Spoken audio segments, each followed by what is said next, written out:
तो सारे मेरे भाइयों और बहनों जो भी 12th बोर्ड से डर रहे थे फिज़िक्स से, तो उन सब के लिए आज मैं एक ऐसी सामग्री लेके आ चुका हूँ जिससे उन सब का डर ख़त्म हो जाएगा।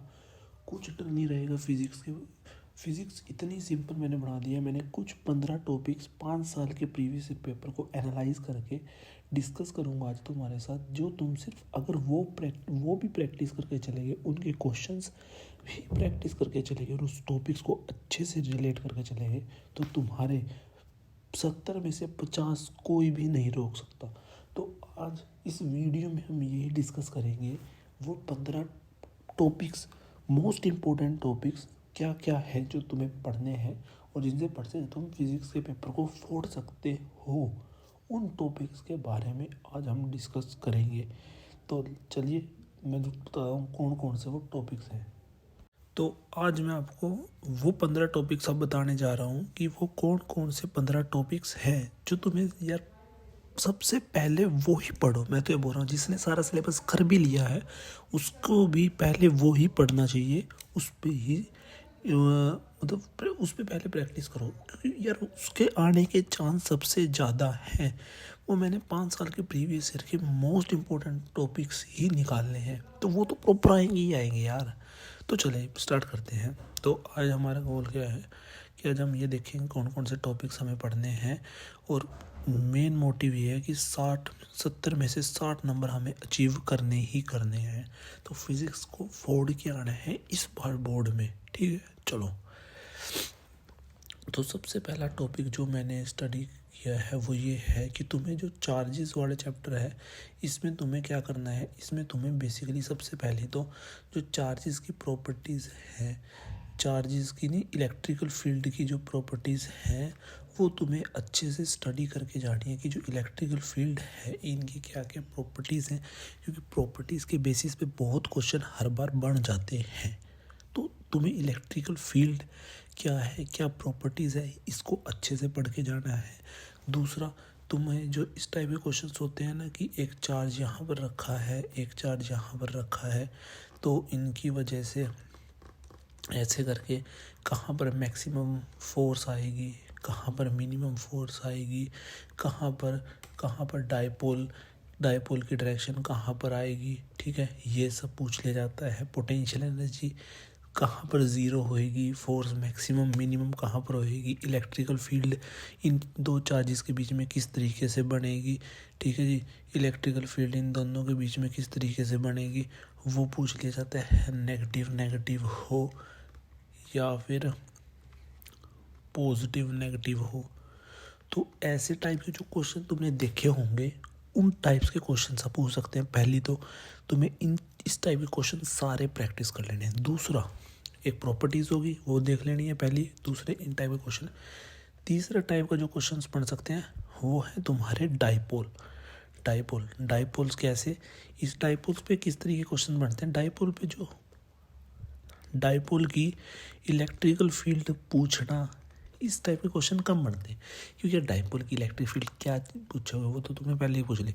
डाइपोल में मेन क्वेश्चन क्या बनते हैं कि तूने डाइपोल को इस एंगल से इस एंगल पर रोटेट किया है, तो इसमें कितनी एनर्जी स्टोर्ड हो गई है इसके अंदर, ये कितनी एनर्जी स्टोर्ड हो गई है वो पूछ सकता है, ठीक है जी।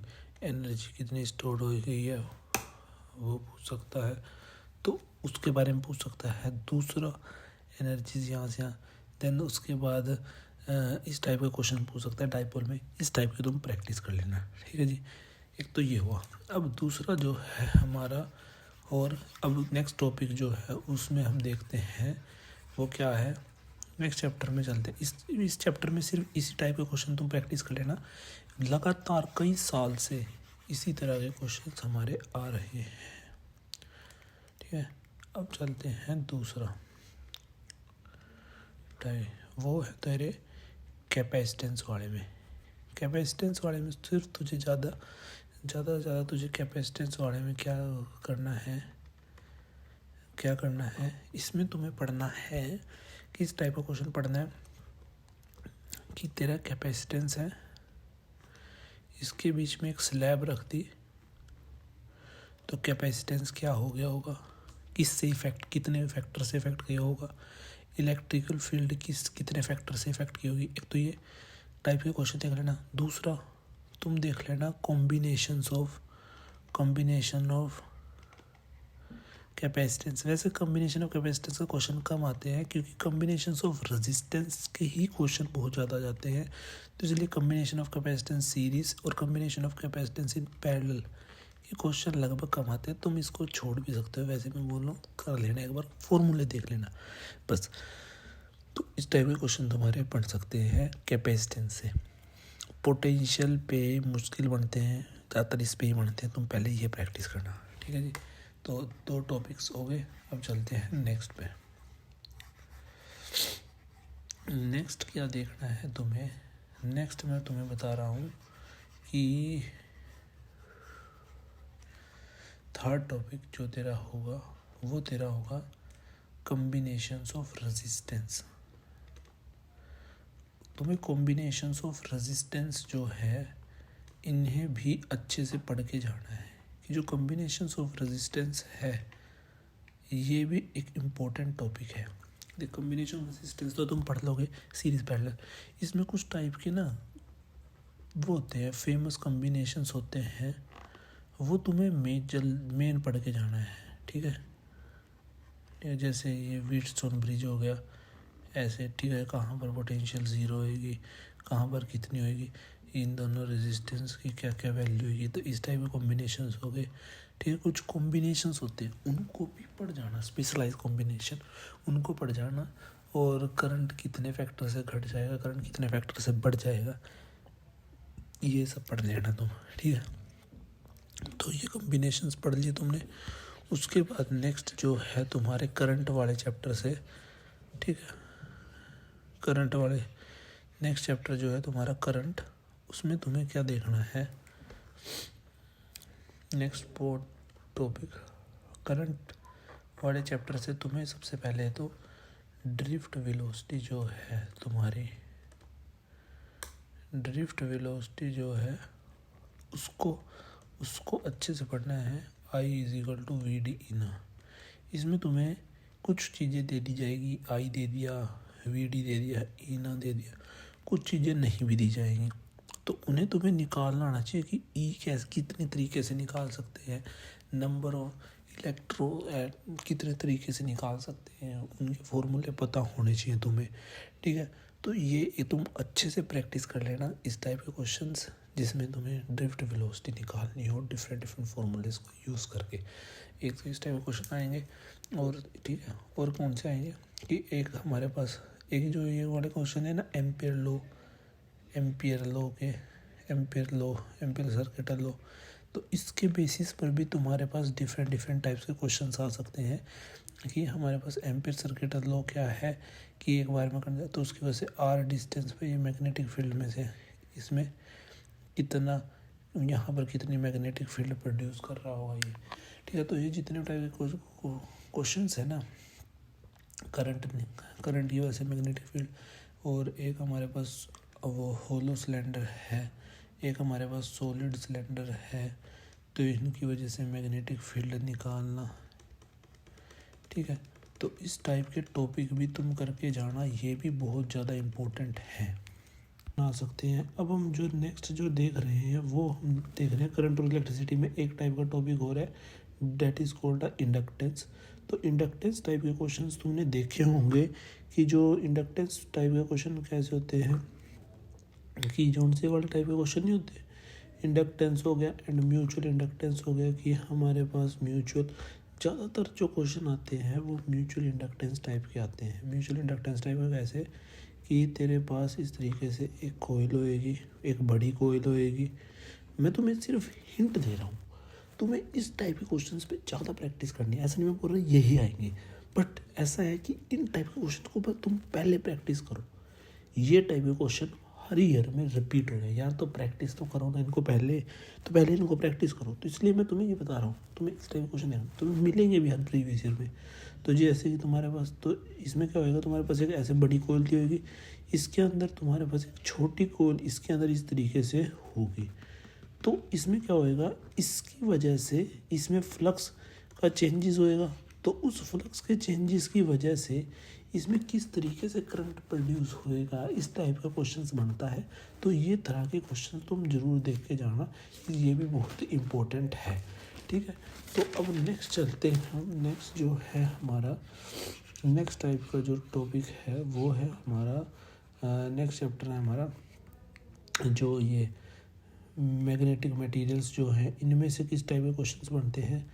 तो मैग्नेटिक मटेरियल में तो तुम क्या करके जाओ, सिंपली मैग्नेटिक मटेरियल्स के अंदर तुम पढ़ के जाओ। सबसे पहले तो जो तीनों टाइप के जो मटेरियल्स होते हैं ये पढ़ लो, फेरो, पैरा और डाया। इन तीनों टाइप्स के मटेरियल को तुम अच्छे से पढ़ लो, क्योंकि जो इनकी प्रॉपर्टीज़ हो गई, क्लासिफिकेशंस हो गई, क्या क्या डिफरेंसेस हैं, किस तरह के इनमें जो डोमेन थ्योरी है, इनमें किस तरीके से अरेंज होते हैं ये। ठीक है, और एक्सटर्नल इलेक्ट्रिक फील्ड लगाने से इनके जो डोमेन्स है वो किस तरीके से होते हैं, मैग्नेटिक फील्ड कितनी वेरी करती है, इनकी कितनी होती है, किस में सबसे ज़्यादा मैग्नेटिक फील्ड जनरेट होती है, और ठीक है ये सब पढ़ लो। और इसकी जो इन सभी मटेरियल्स की जो प्रॉपर्टी, इन सभी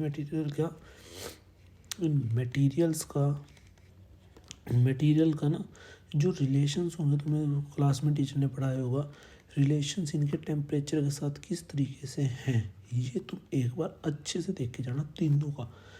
शायद जो वो डायमैग्नेटिक होता है उसका तो कोई रिलेशन नहीं था टेम्परेचर के साथ, पर जो फेरो होता है शायद उसका टेम्परेचर बढ़ाने से मैग्नेटिक फील्ड बढ़ती है, और फेरो में शायद पहले बढ़ती और फिर घटती, कुछ ऐसा सही है। तुम एक बार अच्छे से उसको देख कर जाना, वो भी इम्पोर्टेंट है, उसका कई बार 1 मार्क्स का क्वेश्चन आ जाता है, तो ये तुम देख के जाना। और कुछ टाइप के कई बार न्यूमेरिकल जो बनते हैं इस चैप्टर से, वो कुछ इस तरीके के बनते हैं। न्यूमेरिकल किस तरीके के बनेंगे, न्यूमेरिकल कुछ इस तरीके के बनेंगे इस चैप्टर से। जैसे कि तुम्हारे पास ये रिलेशंस होते हैं ना, म्यू का रिलेशन हो गया, काई का रिलेशन हो गया, इनके रिलेशंस के बेसिस पे न्यूमेरिकल बनते हैं। तुम्हें एक वैल्यू दे दी जाएगी, उससे तुम्हें वो दूसरी वैल्यू पूछ ली जाएगी, और कुछ पूछ लिया जाएगा, तो इस टाइप के क्वेश्चन बनते हैं, वो तुम प्रैक्टिस ईजिली कर लोगे। तो ये टाइप के क्वेश्चन तुम्हें करके जाने हैं इस चैप्टर से, ये इम्पोर्टेंट है, मतलब कि हर उसमें इस टाइप के दिखते ही दिखते हैं, तो ये तो तुम्हें करके जाने हैं। ठीक है, अब नेक्स्ट चलते हैं। नेक्स्ट जो चैप्टर है उसकी तरफ चलते हैं। नेक्स्ट अपना इम्पोर्टेंट टॉपिक जो तुम्हें नेक्स्ट प्रैक्टिस करके जाने हैं पेपर के लिए। अब चलते हैं नेक्स्ट जो है वो इलेक्ट्रोमैग्नेटिक वेव्स पे। इलेक्ट्रोमैग्नेटिक वेव्स का जो इम्पोर्टेंट टॉपिक है इलेक्ट्रोमैग्नेटिक वेव्स, उसमें तुम सबसे पहले क्या पढ़ के जाओ, उसमें तुम पढ़ के जाओ प्रॉपर्टीज़ ऑफ वेव। एक तो सिर्फ प्रॉपर्टीज़ ऑफ वेव अच्छे से पढ़ के चले जाओ, प्रॉपर्टीज़ ऑफ वेव, ये बहुत इंपॉर्टेंट है यार। प्रॉपर्टीज़ के ऊपर इतने क्वेश्चन आए हुए हैं कि इलेक्ट्रिक फील्ड किस तरीके से मूव करती है, मैग्नेटिक फील्ड का मोशन किस तरीके से होता है, देन इसके परपेंडिकुलर इलोंगेशन किस तरीके से होता है। अगर ये इस तरफ मूव कर रही है, ये इस तरफ मूव कर रही है, तो हमारे पास ये किस तरफ मूव करेगी। ठीक है, तो ये और एक देन तुम्हें वो प्रोपोगेशन ऑफ वेव का जो कंसेप्ट है ना, प्रोपोगेशन ऑफ वेव, इसको अच्छे से पढ़ के जाओ, क्योंकि प्रोपोगेशन ऑफ वेव बहुत इंपॉर्टेंट कंसेप्ट है। इसमें तुम्हारे पास एक वो होता है ई क्रॉस बी, से तुम देखते हो कि डायरेक्शन कैसी है। पहले ई पे हाथ रखो और ई को बी की तरफ रोटेट करो, ई से बी की तरफ आओ, तो जिस तरफ थंब रिप्रेजेंट कर रहा है वो तुम्हारी डायरेक्शन है प्रोपोगेशन ऑफ वेव। तो इसमें तो बस इसी तरह क्वेश्चन बनता है, एक या 2 नंबर का, और या प्रॉपर्टीज़ के ऊपर 3 नंबर का क्वेश्चन आ गया, बस। तो यही है, इसमें तो ज़्यादा कुछ है ही नहीं। तो इस चैप्टर से तुम ये 2 चीज़ें करके चले जाओ, तुम्हारा हो जाएगा ये। ठीक है, अब नेक्स्ट चल देखते हैं। नेक्स्ट तो यार देख, वीडियो में बहुत मेहनत लगती है भाई, इतना एनालिसिस करना पड़ता है। 3 या 4 साल के मैंने पेपर, पिछले कई साल के पेपर को एनालाइज करके ये बनाया है, तो बहुत मेहनत लगती है भाई। तो इस मेहनत को रिस्पेक्ट देना, अच्छे से अच्छे इसको शेयर करना, लाइक करना, चैनल को शेयर करो यार, तो आगे सबको बता दो कि क्या क्या पढ़ना है तुम्हें भाई। जो तो मेरे जैसे भाई है ना, जो अभी तक कुछ भी नहीं पढ़ा, उन्हें भाई पढ़ाओ, जल्दी से भेजो। उनको बताओ देख तेरे भाई ने ये भेजा है तेरे लिए, इससे कर तू, ठीक है। चलो अब नेक्स्ट चलते हैं। नेक्स्ट जो चैप्टर है वो कौन सा है? नेक्स्ट जो है वो इलेक्ट्रोमैग्नेटिक वेव। तो अगर मैं बात करूँ तो इलेक्ट्रोमैग्नेटिक वेव ना अल्टरनेटिव करंट है ना, जो अल्टरनेटिव करंट से जो सबसे इम्पोर्टेंट है वो है तेरा LCR सर्किट, पढ़ लिया अच्छे से, और एक CR वो LC सर्किट, ठीक है। इन सर्किट को अच्छे से पढ़। इनमें इंडक्टेंस कैपेसिटेंस, ये इनकी वैल्यू क्या होती है, किस तरीके से निकाला जाता है, ठीक है। इनको अच्छे से पढ़, ठीक है। और ये थोड़ा हाई लेवल का क्वेश्चन बनता है। ये तुम हो तो कर लेना, नहीं हो तो छोड़ देना, वैसे कोई ज़रूरी नहीं है कि एलसी का है। और एक जो वो पावर के क्वेश्चंस बनते हैं ना, पावर के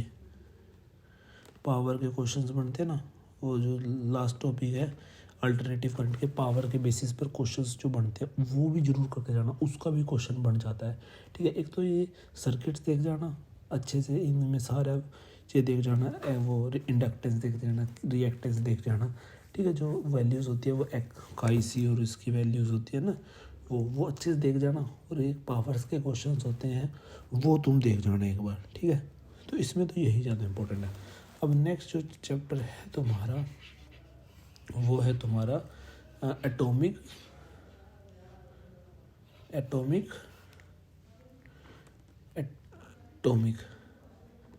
एटम्स। तो एटम्स में तुम्हें क्या करना है, एटम्स चैप्टर पहले मैं तुम्हें न्यूक्लियस के बता देता हूँ। तो न्यूक्लियस के अंदर तुम्हें जो पढ़ना है, न्यूक्लियस के अंदर तुम्हें क्या पढ़ना है, न्यूक्लियस के अंदर तुम्हें कुछ नहीं पढ़ना। न्यूक्लियस के अंदर सबसे मोस्ट इम्पोर्टेंट टॉपिक एक तो ये है, न्यूक्लियस नहीं यार, ये न्यूक्लियस में इससे नहीं है ये। देन उसके बाद न्यूक्लियस से है, पता नहीं एटम चैप्टर किससे है। इसमें जो तुम्हारा ये है ना टॉपिक, ये एक एक्सपेरिमेंट है जिसमें तुम्हारे पास प्लेट होती है, ये प्लेट हो गई और इस तरीके से ये तुम्हारे पास सेल लगा हुआ है, ये वोल्टेज है, ये कई बार लगी होती है कई बार ना। और यहाँ से तेरे पास फोटोन आ रहे हैं, तेरे एनर्जी के फोटोन्स एनर्जीज के होते हैं। तो इन फोटोन जैसे फोटोन प्लेट पे स्ट्राइक करे तो यहाँ से हमारे पास इलेक्ट्रॉन इधर से इधर गया, और देन हमारे पास इलेक्ट्रॉन डायरेक्शन इधर है, तो हमारा जो करंट है वो कुछ इस तरीके से प्रोड्यूस होने लग गया। तो ये जो है ये तेरा क्या है, ये तेरा है वो मॉडल है ना। तो इसके बेसिस पर इस मॉडल को तुम इतने अच्छे से पढ़ के जाओ भाई, इस मॉडल से पक्का मैं तुम्हें बता रहा हूँ 5 नंबर का क्वेश्चन गारंटेड मेरी तरफ से लिख के ले लो। 5 नंबर का क्वेश्चन गारंटेड इस पे आएगा, पूछ लिया जाएगा स्टॉपिंग वोल्टेज बता दो, स्टॉपिंग वोल्टेज बता दो, स्टॉपिंग पोटेंशियल बता दो, ठीक है जी, काइनेटिक एनर्जी बता दो, इलेक्ट्रॉन की कितनी होएगी, ठीक है, कितनी वेलोसिटी से इलेक्ट्रॉन मूव कर रहा होगा ये बता दो तुम हमें। तो इस टाइप के क्वेश्चंस बनते हैं, इतने इजी क्वेश्चंस होते हैं इसमें बहुत आसान। तो इसको तुम प्रॉपरली बहुत अच्छे से पढ़ सकते हो ना, ये सबसे ज़्यादा इंपॉर्टेंट टाइप के क्वेश्चंस हैं इसमें, ठीक है जी। और नेक्स्ट टाइप के जो इंपॉर्टेंट क्वेश्चन इसमें बनते हैं वो डी ब्रोगली वेवलेंथ के ऊपर बनते हैं।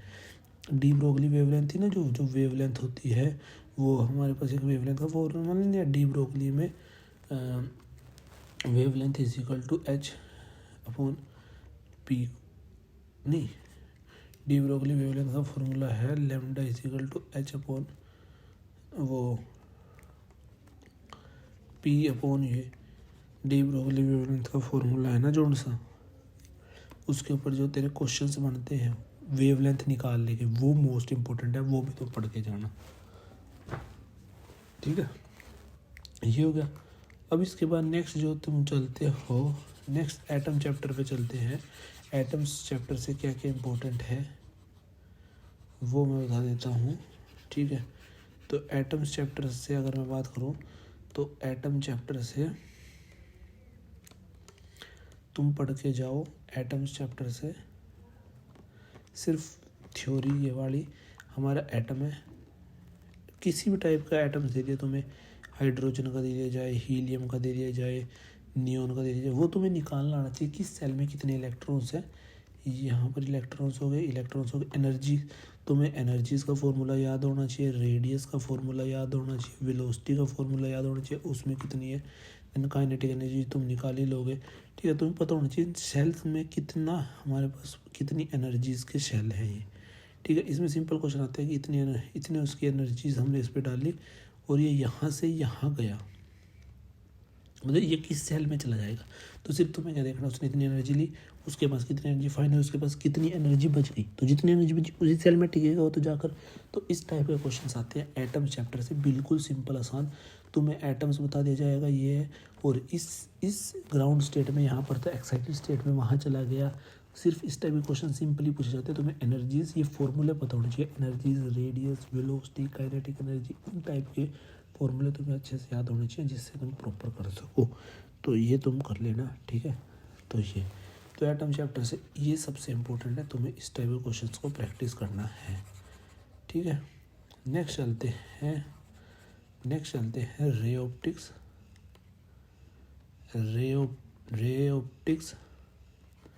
And wave optics.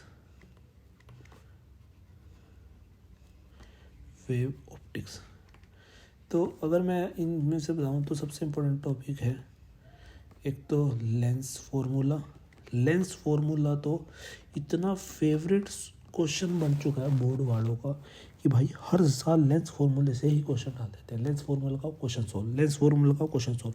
तो लेंस फार्मूला अच्छे से करके जाना। और दूसरा जो है तुम कॉम्बिनेशन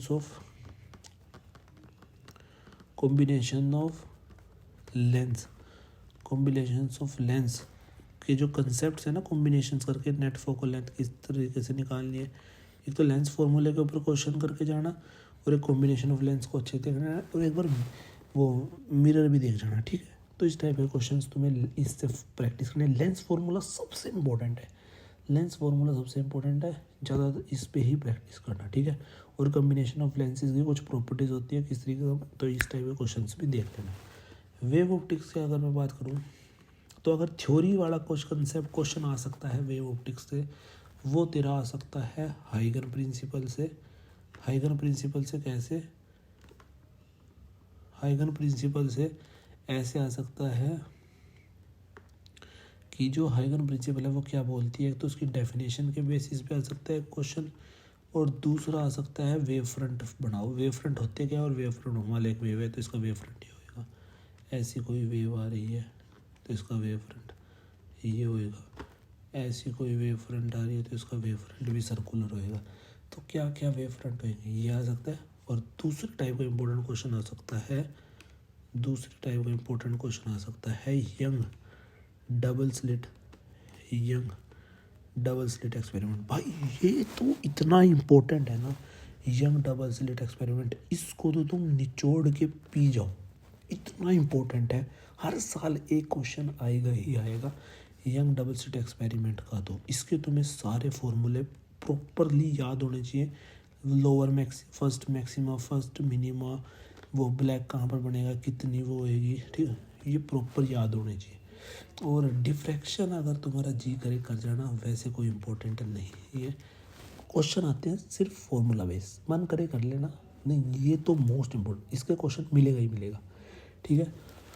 तो लास्ट बट नॉट लीस्ट हमारा जो टॉपिक बच गया वो सिर्फ सेमीकंडक्टर बच गया। मैंने आपको लगभग 13 या 14 टॉपिक अब तक बता दिए होंगे या एक दो अपने मन से मैंने थोड़े बहुत ज़्यादा कर दिए होंगे, बट 13-14 ही है ये, ठीक है। तो लास्ट जो है तेरा सेमीकंडक्टर से तो भाई तू सिर्फ ये करके चला जा, क्या बोल रहा हूँ मैं, तू पीएन जंक्शन पढ़ के चला जा अच्छे से। पीएन जंक्शन का फॉर्मेशन कैसे, हमारा जो पीएन जंक्शन था ये किस तरीके से फॉर्म्ड हुआ था, इस पीएन जंक्शन के फॉर्मेशन को अच्छे से पढ़ के चला जा, ठीक है। एक तो ये अच्छे से पढ़ के चला जा, और ये, और एक जो तेरे डायोड्स एंड और, ठीक है, इनको अच्छे से पढ़ के चले जा। इस पे क्वेश्चन बहुत बार आ जाता है, वो सिर्फ ऐसे हमें लगा के दे देते हैं ठीक है। इस टाइप के जो क्वेश्चन होते हैं ना कि ये ऐसे जुड़ रहा है आगे के साथ, तो नेट आउटपुट बताओ क्या है, तो इस टाइप के क्वेश्चंस बहुत इंपॉर्टेंट हैं। इस टाइप के क्वेश्चंस भी प्रैक्टिस करके जाने चाहिए, ठीक है। तो ये लास्ट टॉपिक, तो डेट्स ऑल। तो ये थे हमारा आज का टॉपिक, ठीक है जी। तो ये थे आज के टॉपिक, ये मैंने आपको बता दिया सब, तो इतना ही था, यही थे, हमने बता दिया आपको सारे इंपॉर्टेंट टॉपिक। अब बारी है आप सबकी, आप सब कितने अच्छे से प्रैक्टिस करोगे इनके ऊपर क्वेश्चंस को, इनको कितने डीपली पढ़ोगे, क्योंकि ये जो टॉपिक बताए इतने इजी हैं, आसान है कि तुम जो बचा हुआ लास्ट मंथ है ना, इसमें इसको अच्छे से रिकवर कर लोगे।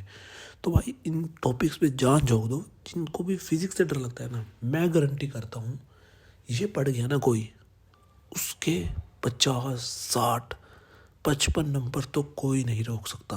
तो ठीक है, तो इन पे अच्छे से प्रैक्टिस करो और अच्छे नंबर लेके आओ। Thank you, all the best.